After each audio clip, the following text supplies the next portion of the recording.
Hai, dengan Miss Misteri di sini yang akan membawakan kisah mistisnya melewati alas roban. Selamat mendengarkan. Kejadian ini terjadi pada tahun 2005. Waktu itu hari Kamis sore, saya menggunakan Honda Supra Fit dari Semarang jam 4 sore mau pulang ke Batang. Sesampainya di Gringsing, yaitu sebuah desa yang mau memasuki alas roban, jam setengah 6 sore. Perlu diketahui, alas roban dulunya menyimpan sejuta misteri tentang cerita begal dan hantu-hantu yang seram.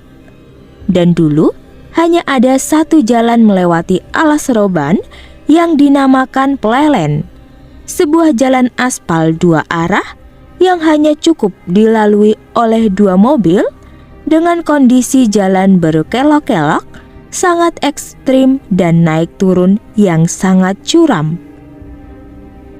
Waktu saya kecil, saya pernah diajak ibu naik bis dari Tegal ke Semarang. Apabila bis melewati Plelen, semua penumpangnya pada berdoa. Ada yang mengaji dan ada juga yang zikir. Di pinggiran jalan saat itu banyak monyet yang berkeliaran. Pokoknya siang saja sudah serem, apalagi malamnya. Namun sekitar tahun 90-an sudah dibuat dua jalan baru di antara jalan yang meliuk-liuk tersebut. Sedangkan Plelen hanya dilewati oleh truk saja. Nah, entah kenapa waktu itu saya ingin melewati jalan meliuk-liuk tersebut. Padahal tidak ada satupun biker yang melewati jalan itu. Di samping jarak tempuhnya yang lama, juga kondisi jalannya yang sangat ekstrim. Sebelumnya, saya jelaskan kembali bahwa jalan di alas roban itu sekarang ada 3. Yang pertama, jalan yang dilalui mobil pribadi dan sepeda motor yang kondisinya biasa dan banyak pedagang di pinggir jalannya. Jalan yang kedua atau jalan alas roban lama yaitu Plelen hanya dilalui oleh truk dan bus saja dari arah timur. Dan yang ketiga adalah jalan beton yang dilalui oleh truk dan bus dari arah barat. Kembali ke cerita. Entah kenapa waktu itu saya memilih jalur tengah. Perasaan sih saya hanya ingin merasakan sensasi yang baru saja. Karena bosan melewati jalan yang itu-itu saja. Memasuki jalan tengah alas roban terasa udara segar. Jalanan masih biasa saja. Malah terlihat beberapa truk yang parkir di pinggir jalan. Sekitar 1 kilometer sebelum memasuki tikungan, terlihat pohon yang sangat besar di antara pohon-pohon jati. Sepertinya itu pohon beringin. Dalam hati berkata, apakah ini yang dinamakan tanjakan Poncowati? Yang kata orang-orang terkenal sangat angker dan hampir setiap bulan pasti ada kecelakaan di sini. Ah, bodoh amat lah, udah terlanjur. Masuk ke tikungan pertama, ke kiri dan menanjak. Hawanya semakin dingin, seperti kalau kita nongkrong di depan lemari es yang dibuka. Lanjut tikungan ke kanan, terlihat samar-samar perempuan berbaju kebaya putih dan bawahnya menggunakan kain batik, sedang jalan sendirian. Kain batiknya hanya sebatas betis. Maksud hati mau menyamperi perempuan tersebut untuk menawarkan tumpangan, namun sekitar 20 meter hampir mendekatinya, tiba-tiba perempuan itu membalikkan badan sebelum lalu belok ke kiri, seperti mau masuk ke dalam sebuah gang. Saya penasaran dan mendekati tempat di mana perempuan itu berbelok. Saya berhenti dan motor saya parkir di pinggir jalan. Saya turun dari motor, mencari-cari, sekedar ingin tahu di mana perempuan tadi dan di mana gangnya. Setelah diraba-raba pakai tangan, ternyata itu batu yang besar sekali. Seketika tengguk saya merinding dan terasa ada seseorang yang meniup pelan di belakang telinga saya. Refleks saya tepuk pakai tangan kiri. Tengok-tengok tidak ada siapa-siapa. Semakin merinding sekujur tubuh saya. Segera saya bergegas naik ke atas jok motor, menyalakan mesin dan segera pergi dari batu besar itu. Namun baru saja 10 meter, di spion kiri terlihat sosok perempuan yang lain. Bajunya putih, rambutnya hitam dan panjang, menutupi seluruh mukanya.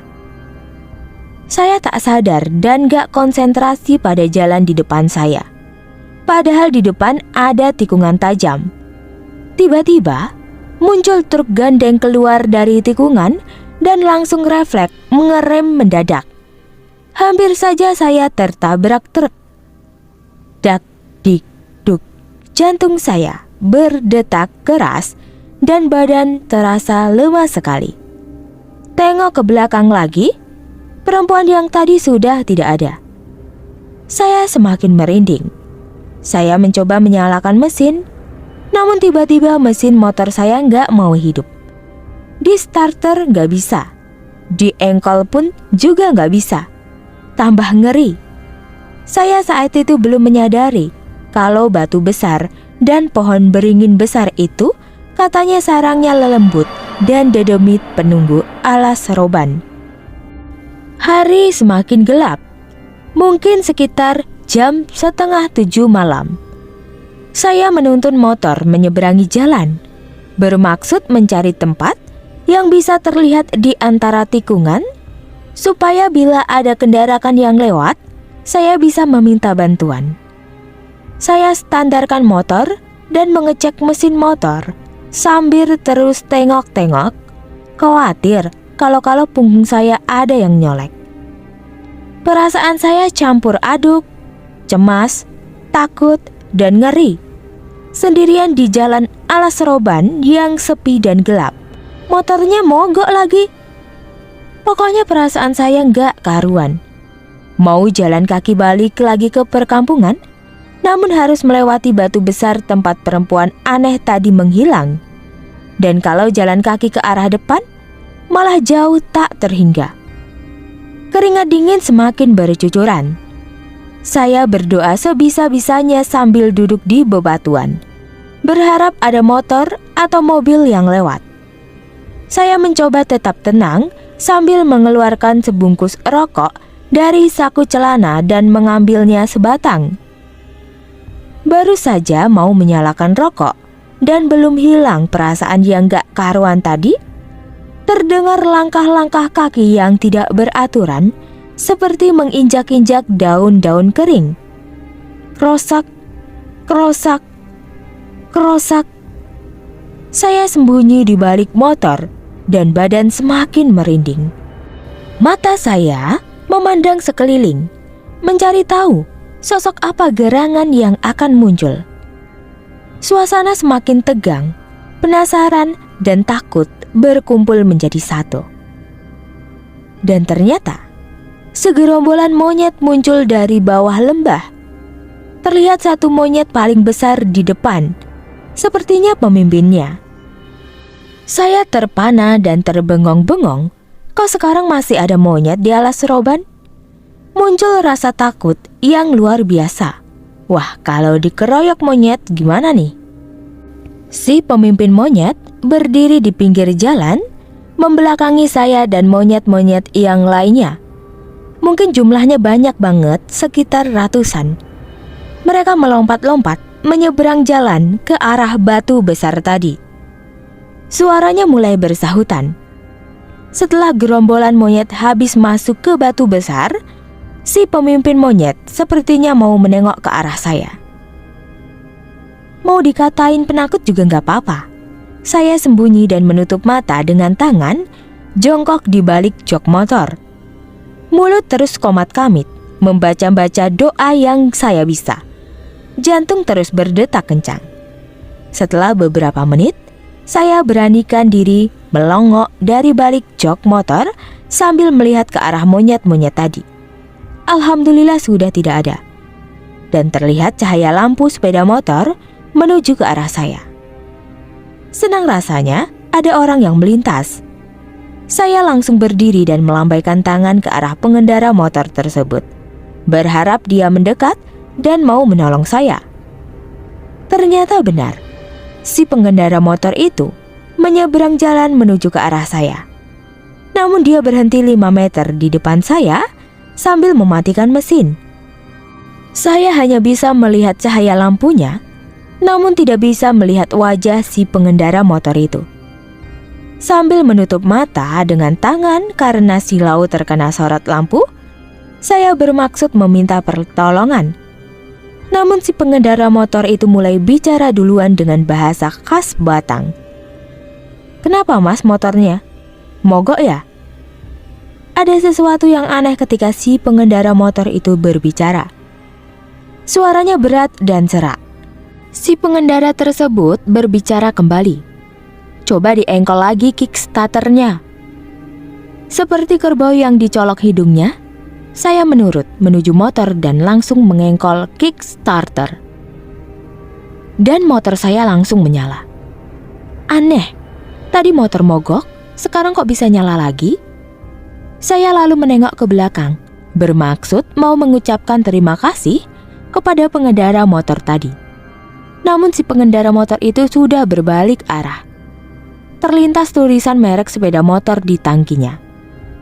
Si pengendara motor menuju ke arah yang berlawanan dengan saya dan menghilang di kegelapan malam.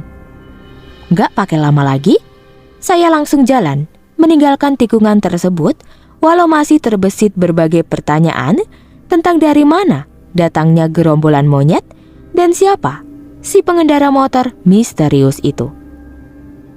Pelan-pelan, saya menyusuri jalan alas seroban lama yang berkelok-kelok dan naik turun di kegelapan malam. Anehnya, dari tadi belum ketemu kendaraan lain selain pengendara motor misterius itu. Sekitar 1 kilometer perjalanan, terdengar suara motor 2 tak di belakang saya dan lambat laun semakin mendekat. Sepertinya suara motor si pengendara misterius yang tadi. Dan ternyata benar, dia mendahului saya dengan kecepatan sedang sekitar 50 km per jam. Dan sekitar 10 meter di depan saya, dia melambat.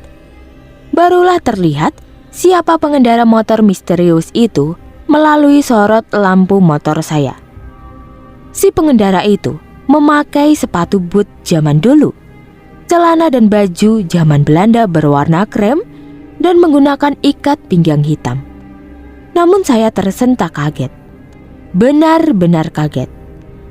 Si pengendara misterius itu ternyata tidak ada kepalanya, dan motornya bisa terus melaju lurus padahal jalannya berbelok ke kanan dan ke kiri. Saking kagetnya dan takutnya, refleks saya tancap gas. Sambil tengok-tengok ke belakang, khawatir si pengendara misterius itu mengejar saya. Dan gerasak, saya dan motor terperosok ke semak-semak. Rasa ketakutan menghinggapi seluruh tubuh saya. Badan lemas, gemetaran, keringat mulai bercucuran, jantung berdetak kencang, dan nafas ngap-ngapan. Saya berusaha bangun. Samar-samar terdengar azan Isya dan terlihat sorot lampu truk-truk yang melintas.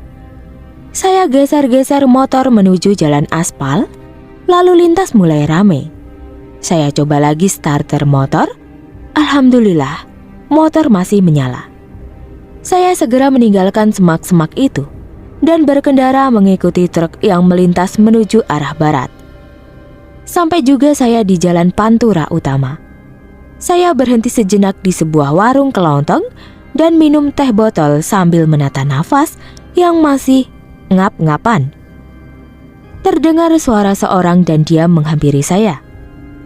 Mas, Anda yang tadi berdiri di pinggir jalan dekat batu besar itu ya? Anda tadi saya panggil-panggil kok nggak nengok-nengok?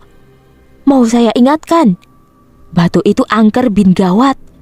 Setiap bulan pasti ada saja kecelakaan di sana. Ternyata orang itu adalah supir mobil box yang melintas di jalan alas roban lama dekat batu besar Dan kebetulan dia juga lagi istirahat di warung dekat tempat saya lagi duduk minum teh botol. Dalam hati berkata, jadi semakin bingung. Perasaan tadi jalanan sepi, tidak ada mobil ataupun truk yang melintas saat saya di dekat batu besar tadi. Setelah kondisi badan saya sudah fit, saya lalu melanjutkan perjalanan ke Batang. Alhamdulillah, saya masih diberi keselamatan hingga saat ini.